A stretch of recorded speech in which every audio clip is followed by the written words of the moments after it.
formulas of heat transfer. In this lecture we will solve some problems of conduction. First problem क्या दिया हमें, IAS 1998 में आ चुकी है problem. A furnace wall is constructed as shown in the below figure. Figure already दे रखा है, मीन्स आपका टाइम सेव होगा. The interface temperature TI will be okay. तो आपसे इंटरफेस टेम्परेचर पूछा है. My dear friends, first see outer surface का टेम्परेचर दे रखा है, इंटरफेस दे रखा है और यहाँ पर आउटर टेम्परेचर दे रखा है. यहाँ पे आपको एम्बिएंट टेम्परेचर भी दे रखा है. माय डियर फ्रेंड, जब आपको हीट ट्रांसफर कोफिशिएंट नहीं दिया है तो आपको एम्बिएंट टेम्परेचर से कोई मतलब भी नहीं है. ठीक है, आपको amount of heat flow rate अगर आप इक्वल रख दो इसके अक्रॉस और इसके अक्रॉस तो आपको एक वेरिएबल मिल जाएगा. ठीक है, तो आपको इधर जाने की ज़रूरत ही नहीं है. मीन्स एम्बिएंट से हीट ट्रांसफर का कोई मतलब नहीं है आपका यहाँ पर, क्योंकि आपको क्वेश्चन में सिर्फ इंटरफेस टेम्परेचर फाइंड आउट करना है, इंटरफेस टेम्परेचर. ठीक है, तो देखते हैं हम. इसे आप 1 दे रखा है, इसे आपको 2 दे रखा है. मीन्स ये 1 पार्ट हो गया, ये सेकंड पार्ट हो गया.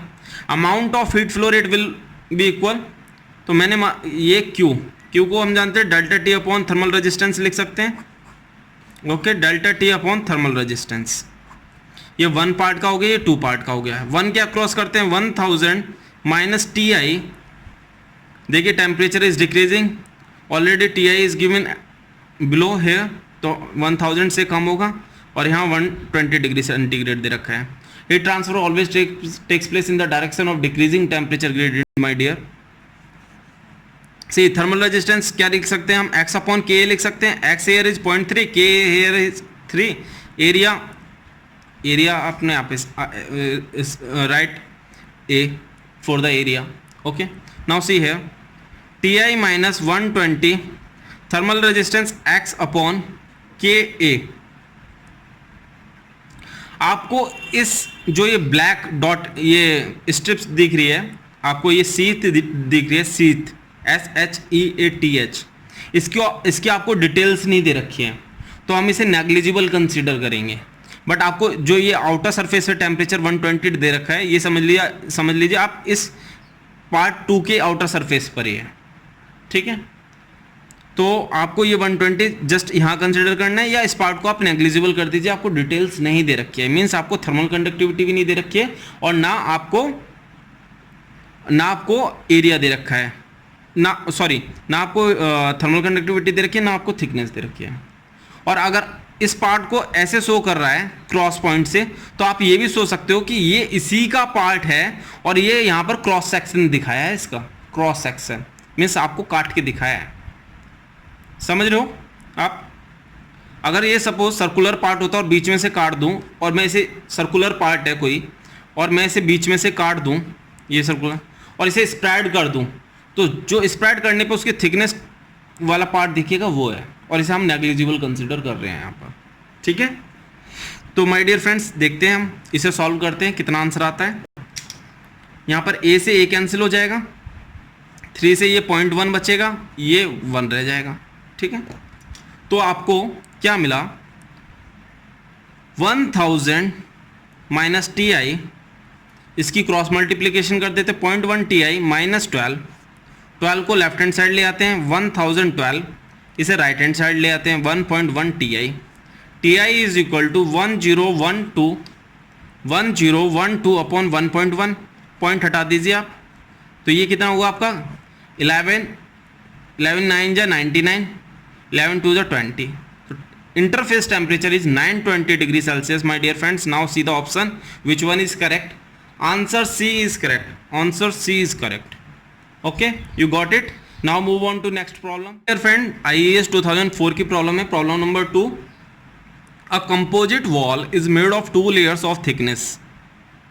Composite wall made up of 2 layers of thickness delta 1 and delta 2 having thermal conductivities K and 2K and equal surface areas normal to the direction of heat transfer or heat flow. The outer surfaces of the composite wall are at 100 degree 200 degree Celsius respectively. The heat transfer takes place only by conduction and the required surface temperature at the junction is 150 degree Celsius. What will be the ratio of thickness? अभी हमने problem solve की थी, बहुत easy problem है. इसमें आपको figure draw करना है. That will take a small amount of time. आपको थिकनेस दे रखी है आपको फर्स्ट वन की, इसे फर्स्ट मान लीजिए, इसे सेकंड मान लीजिए. आपको थिकनेस फर्स्ट वन की दे रखी है डेल्टा 1, सेकंड की delta 2, area is same, equal surface area, normal to the direction of heat flow, means heat flow is taking like this, heat flow is perpendicular to the surface area, okay, this direction is making 90 degree angle with this surface, okay. आपको thermal conductivity दे रखी है के 2K, equal surface area दे रखा है, outer surfaces आपको दे रखी है 100 degree Celsius and 200 degree Celsius. देखिए मैं सारा रिस्पेक्टिवली बना रहा हूँ, इट डजेंट मीन कि हीट मेरी इस डायरेक्शन में फ्लो होगी, हीट मेरी इस डायरेक्शन में होगी, ठीक है। तो 200 को मैं और ऊपर दिखाता हूँ, यहाँ पर 200 है, जिस सरफेस पे जिस तरह से हम टेम्परेचर को शो करते हैं, हायर टेम्परेचर को अपर साइड दिखाते हैं और लोअर टेम्परेचर को हम बॉटम साइड दिखाते हैं, तो 100 को थोड़ा नीचे शो करना है हमें, ठीक है। Heat transfer takes place only by conduction and the required surface temperature at the junction is 150 degree Celsius, okay, ये 150 डिग्री सेल्सियस। ये रफ डायग्राम है, इसे आप रफ डायग्राम माने, क्योंकि इसे 100 को अगर मुझे शो करना है तो 100 को मुझे थोड़ा नीचे दिखाना होगा, 150 से नीचे, ठीक है। जिस तरह से आप स्टैंडर्ड बुक्स में देखते होंगे कि टेम्परेचर को, हायर टेम्परेचर को सरफेस पे हम ऊपर दिखाते हैं, उससे कम वाले को थोड़ा और नीचे और उससे कम वाले को और थोड़ा नीचे दिखाते हैं, ठीक है। आपको एक कंपोजिट वॉल मिल गई, अब बस आप सिंपल सा फॉर्मूला लगा दीजिए, delta T upon thermal resistance 1 part का इक्वल टू सेकेंड पार्ट का, okay, amount of heat flow will remain the same, okay. तो फर्स्ट पार्ट के लिए देखते हैं 100 माइनस 150, अगर आप इस साइड से कंसीडर करके चल रहे हैं, मैंने सपोज इस साइड से कंसीडर कर लिया, डेल्टा 1 अपॉन के ए 150 minus 200 upon delta 2 upon 2K into area, area is common, देखिए K से K कैंसिल हो जाएगा, A से A कैंसिल हो जाएगा, तो आपको मिला डेल्टा 1। अब आपको रेशो किसका फाइंड करना है, डेल्टा 1 रेशो डेल्टा 2 का, तो यहाँ कितना बचा -50, ओके। डेल्टा 1 को मैं न्यूमरेटर में ले आया, डेल्टा 1 अपॉन डेल्टा 2 हो गया, ये 2 भी न्यूमरेटर में ले आया मैं, ओके। और यहाँ पे आपको क्या मिला -50, तो ये आपका कैंसिल आउट हो गया, तो आपका आंसर क्या है, delta 1 upon delta 2 is equal to 1/2, that is delta 1 is equal to delta 2 is equal to 1:2, 1:2। Your answer is C, okay, 1:2, that is option C, C is your answer, okay. मैंने इस side से consider किया, तो आपको इस sequence follow करना है, अगर मैंने यहाँ लोअर लिया है और यहाँ हायर लिया है तो सेम इसी तरह का पैटर्न मुझे यहाँ करना है, ओके। अगर मैं इधर से लेकर चलता तो 200 माइनस 150 होता, 150 माइनस 100 होता, ठीक है, तो तब यहाँ पर नेगेटिव साइन नहीं आता आपका, तो आप प्रॉब्लम को किसी भी तरीके से आप सॉल्व कर सकते हो। Now move on to next problem my dear friends. आपको थर्मल कंडक्टिविटी दोनों की सेम दे रखी है प्रॉब्लम में। नाउ सी, सरफेस एरिया दे रखा है आपको, ओवरऑल पूरा सरफेस एरिया कितना दे रखा है, 25 मीटर स्क्वायर, ठीक है।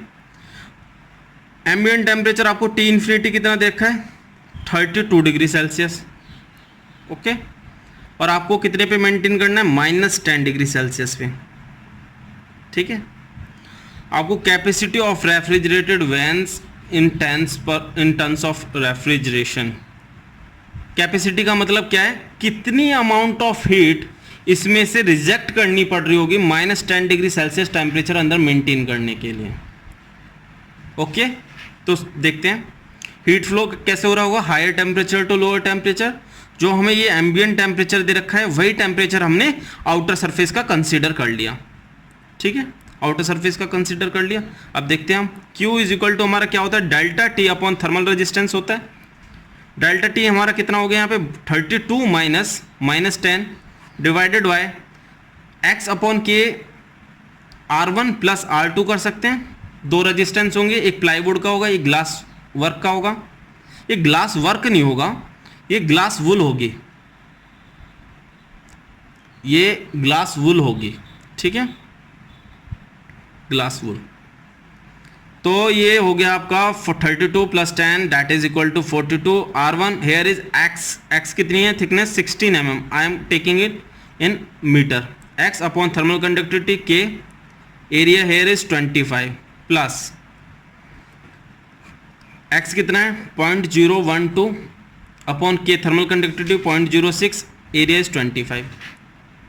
My dear friends, you do not have to use calculator, क्योंकि ऑब्जेक्टिव्स में कैलकुलेटर अलाउ होता नहीं है। 25 देखिए कॉमन डिनोमिनेटर से, that will come into numerator, 42 into 25. now solve it. see, आप अगर पॉइंट हटाएंगे तो आपका एक जीरो बढ़ जाएगा यहाँ पे, तो आप क्या लिख सकते हैं 4 4 जा 16, 4 15, यहाँ आ गया आपका 4/15। यहाँ पर आपका क्या आएगा 12 5 जा 60, 1/5 आ गया। अब इसे और सिंप्लीफाई करते हैं, 42 into 25, एलसीएम 15, 4 + 3 7, ठीक है। तो 7 6 जा 42, तो 625 को मल्टीप्लाई करेंगे, 625 को मल्टीप्लाई करेंगे तो कितना आएगा 150 multiply by 150, that will be equal to 2250। ये आपका आ गया वॉट में, ओके।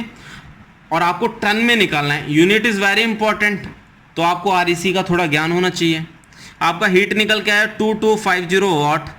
माय डियर फ्रेंड्स, आपने पढ़ा होगा 1 ton refrigeration is equal to 3.5 kilowatt, okay.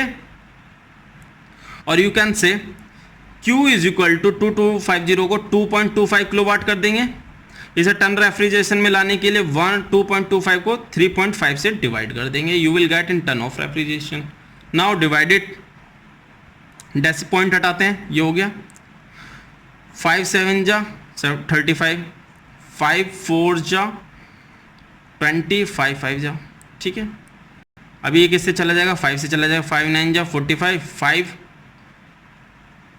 Multiply by 14, you will gate 70। तो 9/14 को हम सॉल्व करते हैं, 9/14 को you will get 49.6 84, 14 multiply by 6 84, 60, 14 5 जा 17, that will be equal to 456, you will get 40, 14 2 जा 28, ओके। तो आपको 0.642 के आसपास आ रहा है, it means your answer is 0.65। अब ये आपको लग रहा होगा कुछ एरर आ रही है, यहाँ 0.642 आ रहा है और यहाँ 0.65 आ रहा है। माय डियर फ्रेंड्स, ये एग्जैक्ट वैल्यू नहीं होती है। 1 ton refrigeration is not 3.5 kilowatt exactly, ये अप्रोक्सीमेट वैल्यू है। आप आरईसी में थोड़ा और पढ़ना, आपको पता चल जाएगा ये एग्जैक्ट वैल्यू नहीं है, अप्रोक्सीमेट वैल्यू है, इसलिए ये थोड़ा एरर हुआ है, ओके। तो प्रॉब्लम इंपॉर्टेंट थी, ये आपकी ऑब्जेक्टिव प्रॉब्लम थी, ठीक है। Now move on to next problem my dear friends. Now come to fourth problem. Question क्या है, which of the following relation is correct for a metallic wire through which current flowing per unit area is I and density and resistivity is rho। Current flowing per unit area. तो my dear, हम relation को prove करते हैं, ठीक है। हमें किसके लिए, which of the following relation is correct for uniform heat generation rate का relation, uniform heat generation rate, uniform heat generation rate in a metallic wire through which current flowing per unit area is I and resistivity is rho, okay, resistivity is rho। हमें ये prove करना है इनमें से कौन सा relation correct है, ठीक है। तो आप जानते हो यूनिफॉर्म हीट जनरेशन रेट का फॉर्मूला क्या होता है, Q is equal to amount of heat flow rate divided by volume, am I right. And आपको पता है ये क्या है, power, amount of heat flow rate is power, okay. आपने पढ़ा होगा इलेक्ट्रिसिटी में, power is equal to voltage into current, and we can be written as I into are.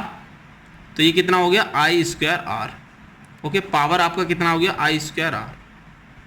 Volume कितना होगा, वायर है उसका कुछ क्रॉस सेक्शनल एरिया होगा, लेंथ होगी, तो A इंटू एल हो गया, ओके।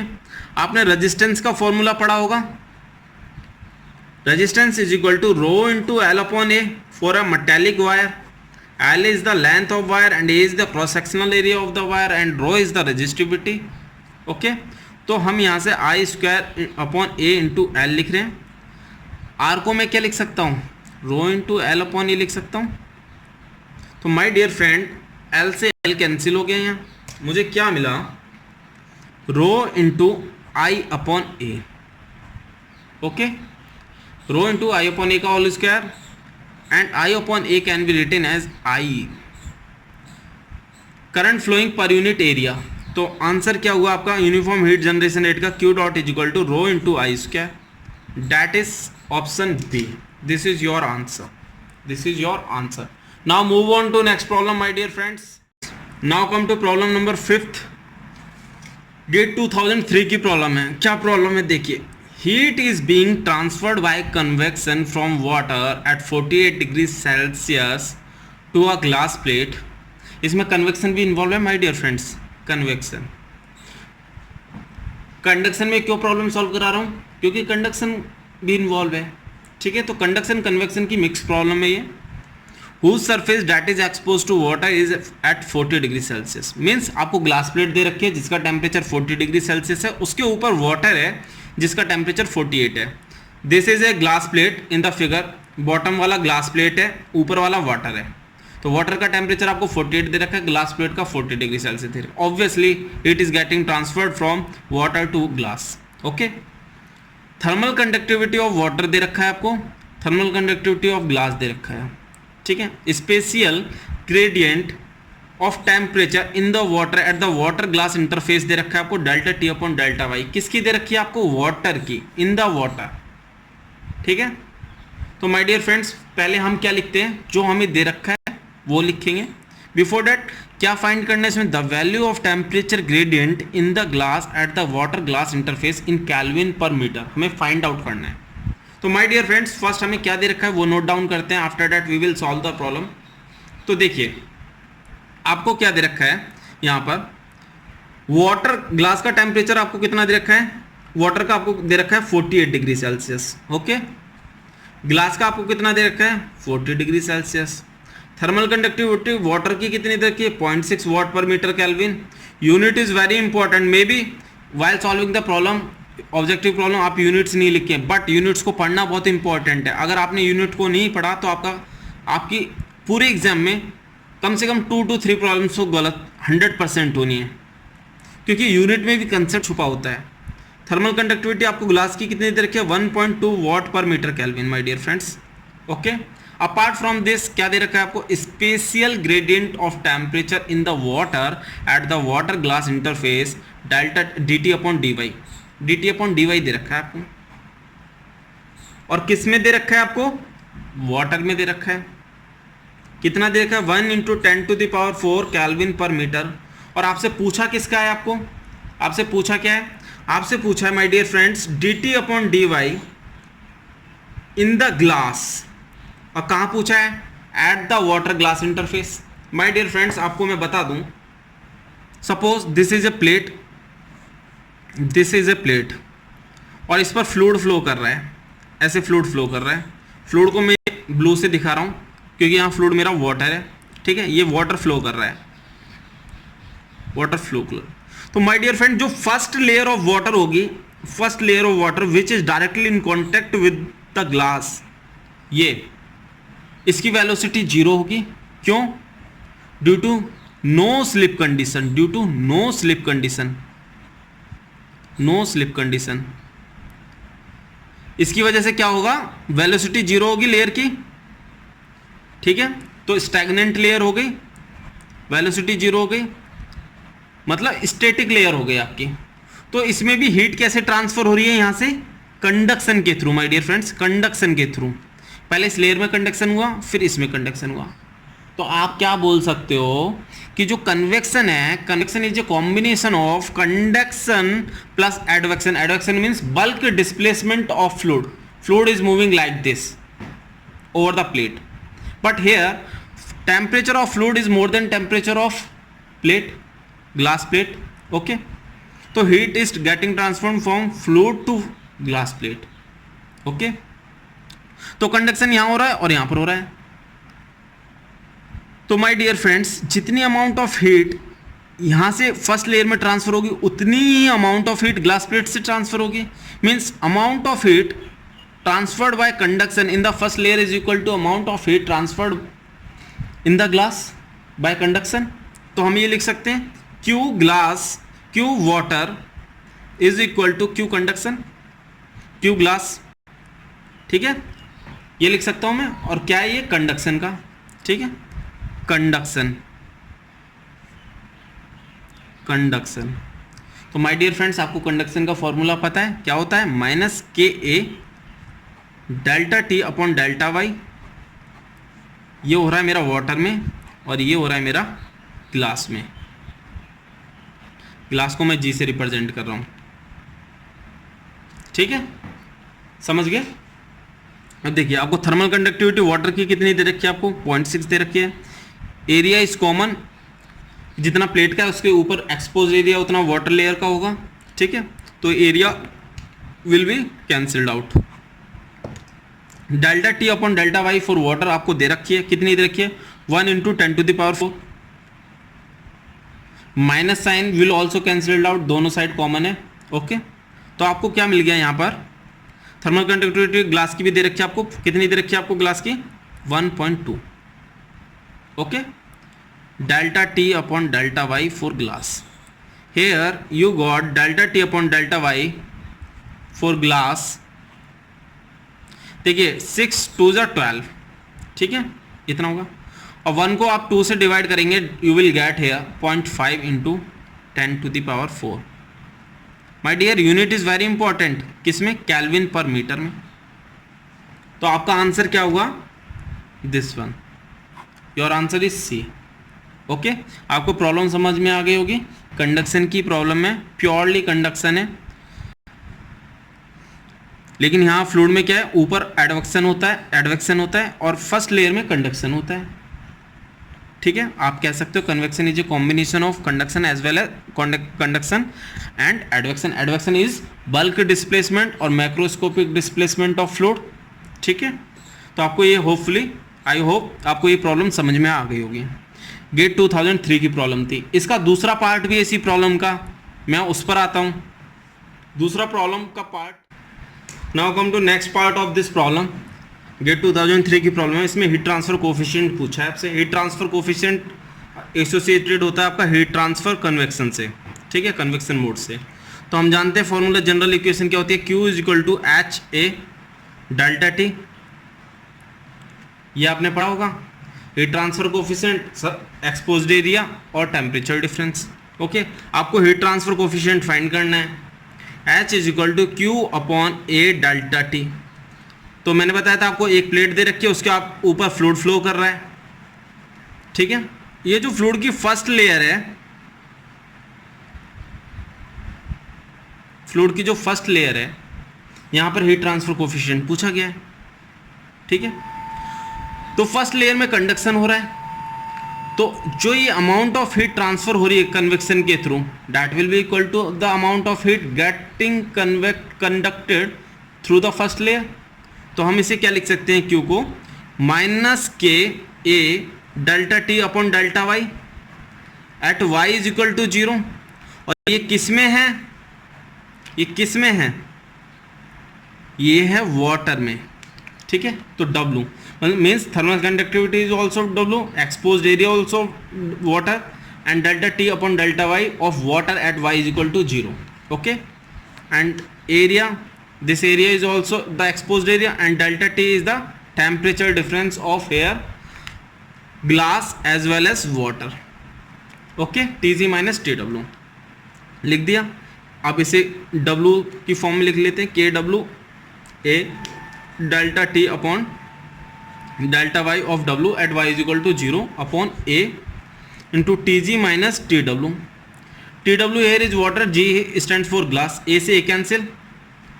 KW की वैल्यू कितनी है आप देखिए, KW आपको दिया है 0.6, delta T upon delta Y, W कितना दिया है? 1 × 10⁴।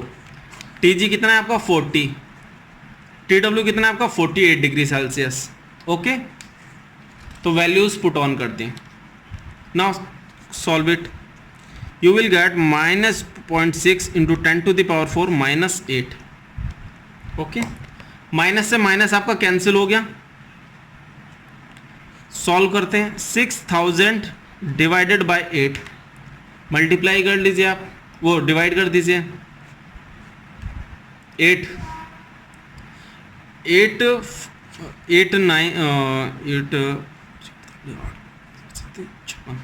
7 जा 56, 8 5 जा 40. You will get 750 watt per meter square Kelvin.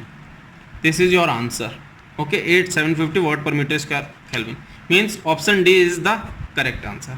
तो बहुत अच्छी प्रॉब्लम थी ये, कंडक्शन की प्रॉब्लम थी, थोड़ा कन्वेक्शन भी इन्वॉल्व था इसमें, कंडक्शन कन्वेक्शन की प्रॉब्लम थी.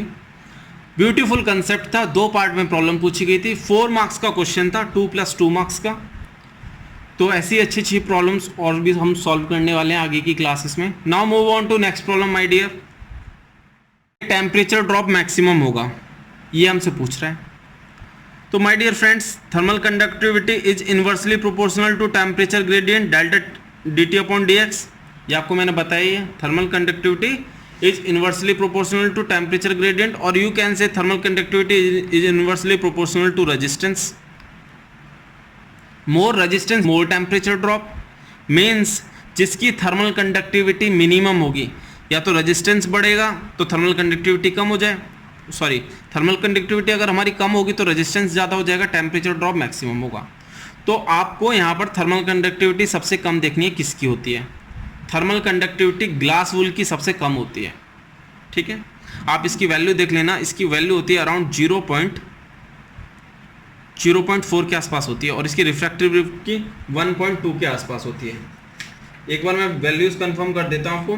ग्लास वूल की 0. वाट पर मीटर केल्विन के आसपास होती है, और refractivity 1.2 watt per metre kelvin के आसपास होती है. तो सबसे मिनिमम थर्मल कंडक्टिविटी आपकी किसकी हो गई? ग्लास वूल की.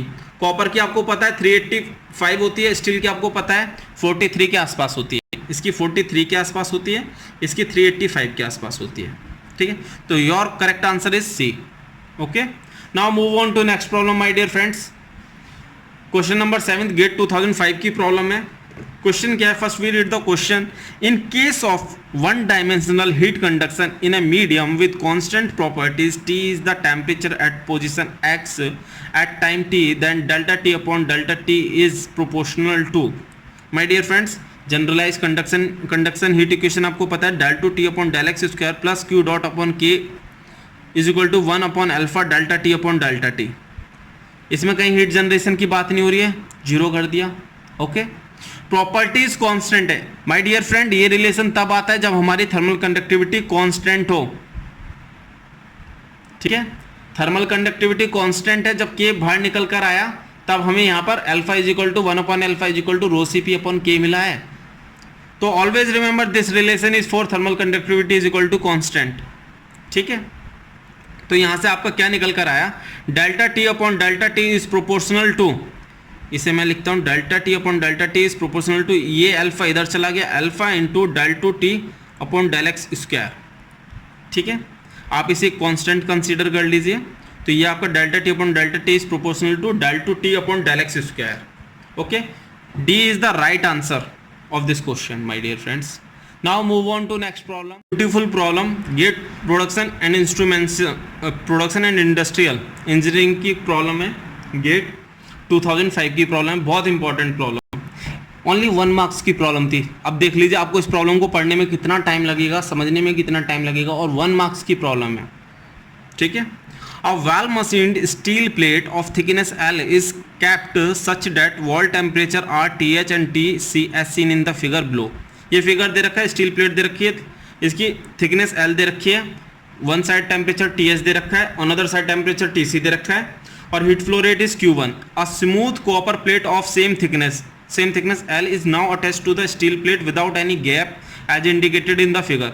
एक copper plate of thickness L की हमने अटैच कर दी, टेम्परेचर आउटर सरफेस का TC है, but amount of heat flow rate from this composite wall is now has been change to Q2. Q1 था यहाँ पर Q2 हो गया. Okay, now see the temperature at the interface is TI. यहाँ पर temperature interface का TI दे रखा है. ठीक है, the temperatures of outer walls are still same at TH TC. Temperature outer walls के सेम है, जो यहाँ पर थे वो यहाँ पर है, ठीक है। The heat transfer rates are Q1 and Q2 per unit area in the two cases respectively in the direction shown. Means ये आपको हीट फ्लक्स दे रखा है my dear friends, heat flux, okay. Which of the following statement is correct? My dear friends, बहुत important problem और बहुत अच्छी problem. देखिए, आपको Q1 दे रखा है, आपको पता है हीट फ्लक्स को आप क्या लिख सकते हो? Delta T upon thermal resistance लिख सकते हो आप, डेल्टा टी अपॉन, आप इसे Q समझ लीजिए, Q, ठीक है, Q इस तरह से थर्मल रेजिस्टेंस लिख सकते हो आप, ये आपको पता है, राइट। आपको पहला तो यहाँ इसमें ये बताना है कि Q1 is greater than Q2 और Q1 is equal to Q2, ठीक है। तो इससे आपके ऑप्शंस एलिमिनेट हो जाएंगे। तो देखते हैं हम यहाँ पर, देखिए इस Q को मैं स्मॉल q कंसिडर कर ले रहा हूँ। मीन्स थर्मल रेजिस्टेंस हमारा होता है x अपॉन के, उसे मैं x अपॉन के ही कंसिडर करूँगा। लेकिन आपको पता है कि जो Q है that is equal to Q upon A and area is constant here, area is constant, ठीक है, एरिया इज कांस्टेंट यहाँ पर, क्योंकि स्टील प्लेट जो यहाँ पर दे रखी है सेम थिकनेस की अटैच कर दी है इसके साथ, ठीक है। A well machined steel plate of thickness L is kept such that wall temperature are Ts, Tc as seen in the figure. A smooth copper plate of same thickness is now attached to the steel plate without any gap. ठीक है, area की बात की है पर unit area, ठीक है। तो हम यहाँ पर एरिया को सेम कंसीडर करेंगे, ठीक है। तो आप देखिए, जो एरिया मेरा यहाँ पर है वही एरिया यहाँ पर है क्रॉस सेक्शन का, ठीक है। मतलब direction heat normal to the direction of heat transfer area is same, Q is equal to Q upon A. तो मुझे कंपैरिजन यहाँ पर Q का करना है, amount of heat flow rate का। तो मैं पहले के लिए करता हूँ स्टील के लिए, QS is equal to delta TS, और you can write delta TS upon thermal resistance of steel, ठीक है, RS, और QS की जगह मैं Q1 लिख रहा हूं क्योंकि ये मैं फर्स्ट केस कंसीडर करके चल रहा हूं, फर्स्ट केस का, ठीक है। Q1 is equal to delta TS, you can write it TH minus TC upon RS। Any problem? कोई प्रॉब्लम नहीं होनी चाहिए, बहुत इजीली मैंने ये लिख दिया इसके लिए। अगर मैं सेम इसके लिए लिखूं तो इसके लिए क्या लिखूंगा? Q2 is equal to TH minus TC upon RS plus RC। S4 steel, C4 copper. Thermal resistance बढ़ गया my dear friends, thermal resistance बढ़ गया। तो आपको पता चल रहा है यहाँ पर RS था, जब मेरा डिनोमिनेटर बढ़ गया तो Q2 मेरा कम हो गया। तो यहाँ से मेरा क्या प्रूव हो गया? Q1 is greater than Q2, Q1 is greater than Q2। तो इस रिलेशन से मेरा क्या हो गया? Q1 is greater than Q2, right. एक ये मेरा प्रूव हो गया, ठीक है, Q1 is greater than Q2। तो यहां से मेरा दो ऑप्शंस एलिमिनेट हो गए। अब बचा आंसर ये C और D में से कोई एक आंसर होगा, क्योंकि Q1 is greater than Q2 दोनों में कॉमन है, तो इसमें से कोई एक आंसर होगा, ठीक है। तो माय डियर फ्रेंड्स, आपको पता है थर्मल रेजिस्टेंस का फॉर्मूला क्या होता है? थर्मल रेजिस्टेंस का X upon K A, am I right? It means कि thermal resistance is inversely proportional to thermal conductivity, thermal resistance is inversely proportional to thermal conductivity, ये लिख सकते हैं। और आपको पता है स्टील की थर्मल कंडक्टिविटी कॉपर से कम होती है, ठीक है। स्टील की अराउंड 45 के आसपास होती है, कॉपर की 385 के आसपास होती है। इट मीन्स थर्मल रेजिस्टेंस, अब मैं केवल इस फिगर को देख रहा हूं माय डियर फ्रेंड, क्योंकि मुझे रिलेशन देखिए TI TH TC में निकालना है। तो यहां पर रेजिस्टेंस किसका ज्यादा हो गया? स्टील का ज्यादा हो गया, M I right? Copper, right. और आपको पता है थर्मल रेजिस्टेंस का फॉर्मूला क्या होता है? डेल्टा T अपॉन Q होता है, delta T upon Q, delta T upon Q, right. ये हो गया मेरा स्टील का और ये हो गया मेरा कॉपर का। माय डियर फ्रेंड्स, मैं इसकी बात कर रहा हूं, तो इसमें तो amount of heat flow rate दोनों से बराबर होगा, तो मेरा Q कैंसिल आउट हो जाएगा, Q कैंसिल आउट हो गया, अब टेम्परेचर डिफरेंस अक्रॉस स्टील कितना है, TH माइनस TI, और कॉपर के अक्रॉस कितना है, TI माइनस TC। ओके, तो यहां मेरा क्या रिलेशन निकल के आया, TH, TC को मैं लेफ्ट हैंड साइड ला रहा हूं, TI को right hand side, TH plus TC greater than twice TI, TH plus TC upon 2 greater than TI। Okay, तो it means TI is lesser than TH plus TC upon 2। This is your solution. तो option क्या हुआ मेरा right answer, answer D, TI is less than TH plus TC upon 2, Q1 is greater than Q2। My dear friend, देख लीजिए एक number में क्या पूछ लिया गेट में, कितनी बड़ी प्रॉब्लम थी, कितना बड़ा क्वेश्चन था।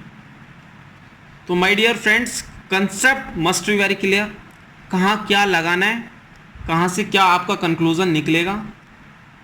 तो आपको एक प्रोसीजर पता होना चाहिए, आपको मैक्सिमम रिलेशंस पता होने चाहिए, थर्मल रेजिस्टेंस का थर्मल कंडक्टिविटी के साथ क्या रिलेशन है, इनके बीच में क्या रिलेशन है, तब जाके आप कंक्लूजन पर पहुंच पाओगे।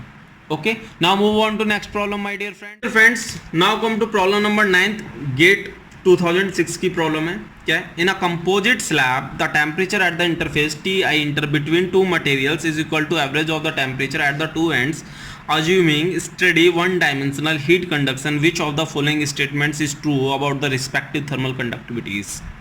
my dear friends, आपको फिगर दे रखा है, आपको एक कंडीशन दे रखी है, T inter is equal to T1 plus T2 upon 2, ये आपको दे रखा है। देखिए, is equal to average of the temperature at the ends, T inter is equal to average of the temperature at the ends. Okay, आपको ये condition मिल गई। My dear friends, आपको दे रखा है study one dimensional heat conduction means temperature is not changing with time, temperature is not changing with time. और आपको पता है amount of heat flow rate through the both layers will be same. Okay, means Q amount of heat flow rate will remain same.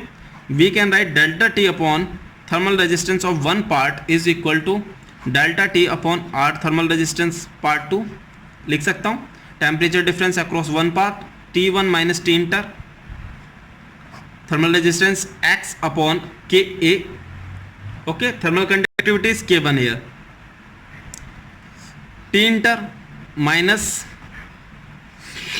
मैं ये क्या मान के चल रहा हूँ, T1 is greater then T inter is greater then T2। Obviously temperature gradient से आपको पता चल रहा है किसका टेम्परेचर हायर साइड है, T inter minus T2। Thermal resistance कितना होगा, B अपॉन K2A। ओके, तो एरिया से एरिया कैंसिल आउट हो गया, B से B कैंसिल आउट हो गया,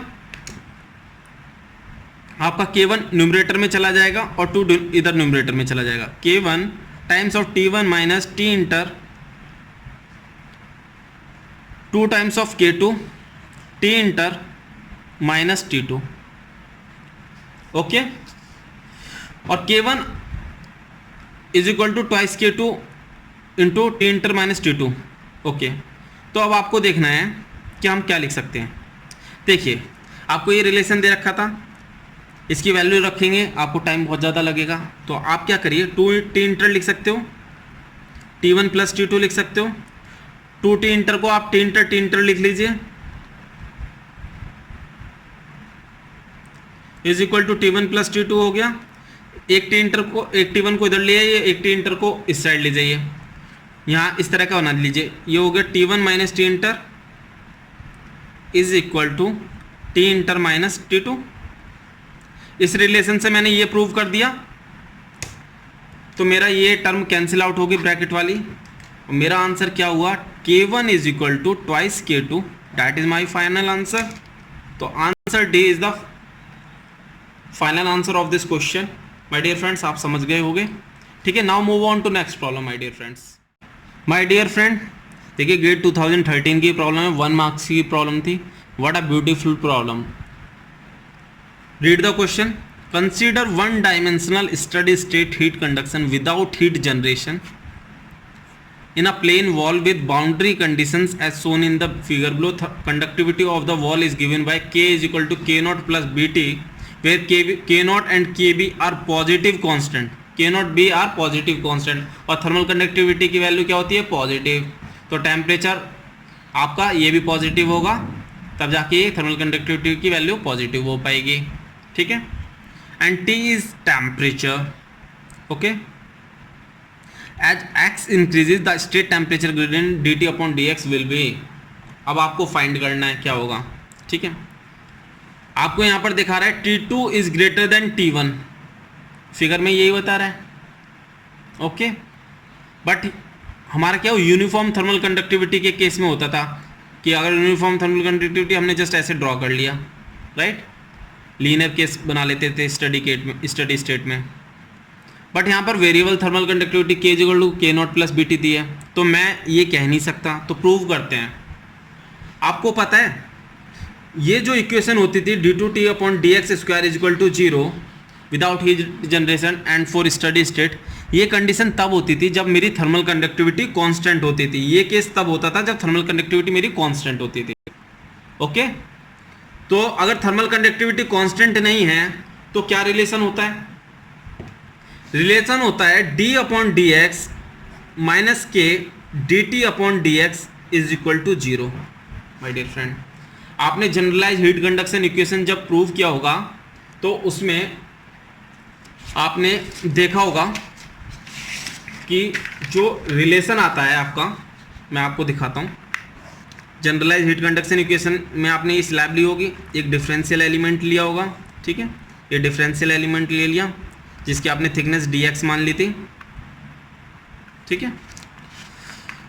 इसमें आपने qx हीट एंटर कर रही है और आउट हो रही है qx प्लस डी एक्स, ठीक है। Amount of heat generation q dot था, ठीक है। क्रॉस सेक्शनल एरिया इसका a था, राइट। मास इसका m था, स्पेसिफिक हीट इसकी cp थी। तो आप क्या इक्वेशन लिखते थे, energy balance equation qx plus heat generated with in the differential element q dot into a into D x, q into volume हो गया ये, ठीक है। qx प्लस डी एक्स ये हो गया, plus amount of energy, internal energy change, rate of change of internal energy mCpt, ये लिखते थे आप, राइट। फिर इसे आप सॉल्व करते थे qx plus q dot into a into D X plus qx plus del by del X qx dx प्लस mCpt, mass constant, cp constant, delta t upon delta t। My dear friend, steady state की condition है, ये zero हो गया, qx से qx cancel हो गया, without heat generation की बात हो रही है, ये भी जीरो हो गया। रिमेनिंग आपका क्या बचा, del by del X qx dx ये बचा, एम आई राइट। तो आपने ये इक्वल टू जीरो आ गया, ठीक है। अब qx कितना होता था इसमें, minus k A del T by del x. अब डेल टी यूज़ नहीं करेंगे, अब हमारा स्टडी स्टेट का इस केस है तो d T by d x use करेंगे, d by d x, right. Minus k A d T upon D x, ये हुआ डी एक्स, राइट, ये हो गया। ये इक्वेशन बनी आपकी, एरिया कांस्टेंट है d by d x minus के D T by d x is equal to zero. Area common लिया और वो जीरो अपॉन ए जीरो हो गया, ठीक है। तो आपका ये रिलेशन निकल कर आया,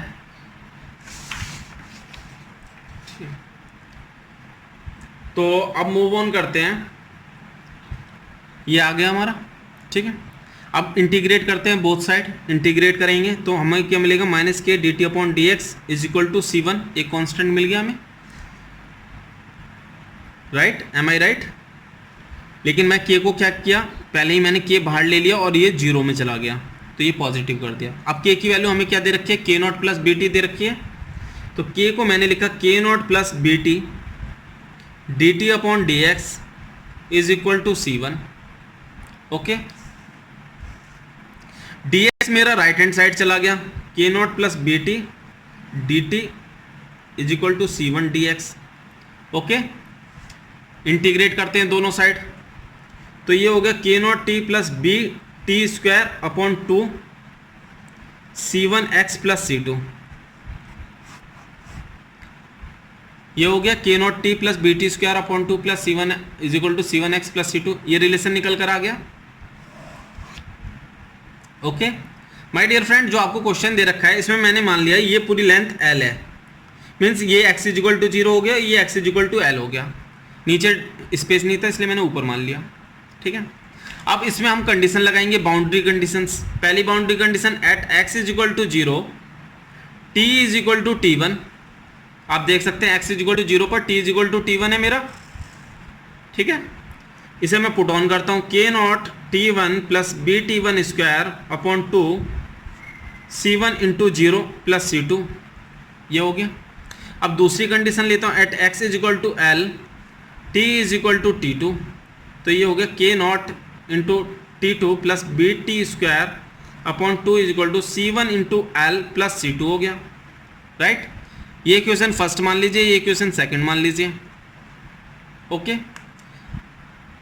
नाउ इसे सब्ट्रैक्ट कर दीजिए, इक्वेशन सेकंड से आप इक्वेशन फर्स्ट को माइनस कर दीजिए, तो आपका ये हो जाएगा k naught t2 minus t1 plus b upon 2 t2 square minus t1 square is equal to c1l। Am I right?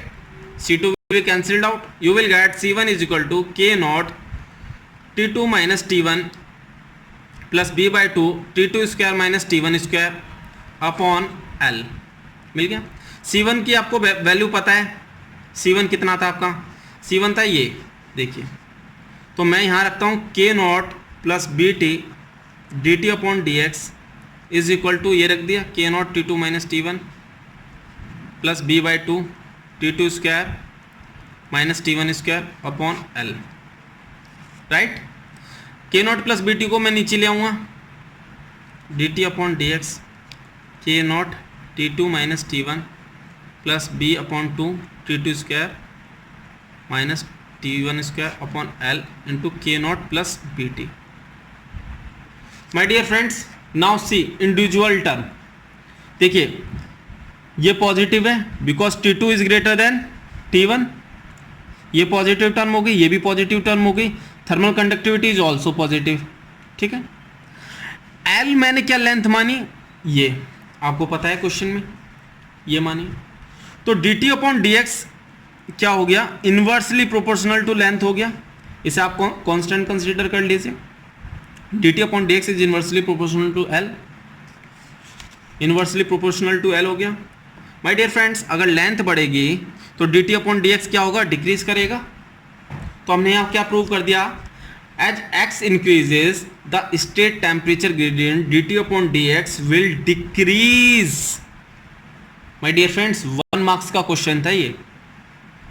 अब आप सोचिए, जो टॉपर्स बनते हैं मीन्स 90s अबव में जाते हैं गेट में, उन्हें कितनी मेहनत करनी पड़ती होगी just for getting 1 marks more than the next person, ठीक है। तो माय डियर फ्रेंड्स, आपको मैं आशा करता हूँ आपको ये वीडियो काफ़ी पसंद आया होगा, बहुत अच्छी क्वालिटीज़ की आपको प्रॉब्लम मिली होंगी। अगर आपको वीडियो पसंद आया प्लीज़ लाइक करें, शेयर करें, सब्सक्राइब करें और फर्दर मैं वीडियोज़ लाता रहूँगा। Thank you so much.